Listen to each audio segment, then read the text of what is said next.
possible railroad workers' strike. Officials with the corporation are now asking a judge to stop a potential stoppage, keeping workers from walking out. Ariel Placencia has the latest from Fort Worth.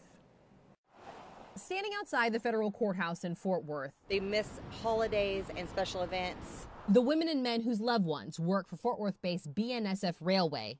Last year, he didn't even go to the doctor. Told our cameras why they began their day with a protest. They want to work hard. They want to run the trains. They want to do a good job, but they want to do it safely. And now with the new policy, their families won't see them.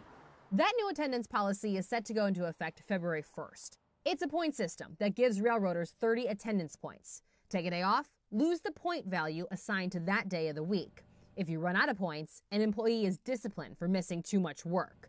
You can earn points back, but only by working 14 days straight. The way it looks is it's a one-way ticket to termination. The railroaders threatened to strike over this new policy. So on Monday, BNSF Railway, which is one of the nation's largest, operating almost 33,000 miles of track, asked a federal judge to prevent two of its unions from doing so. We don't want to strike, I know that. Nobody wants that. We want the policy to be looked at. They're going to miss signals, they're going to fall asleep, they're not going to be alert. That's a big deal. In a statement, BNSF said this new attendance policy is, quote, permitted by longstanding past practice, legal precedent, and other factors.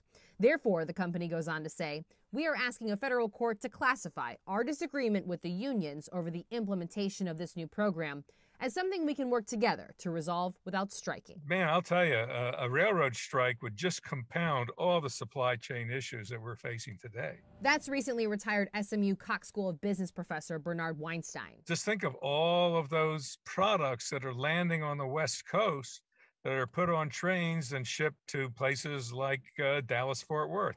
The federal judge is expected to issue a ruling before the end of the day Tuesday. In Fort Worth, I'm Ariel Placencia.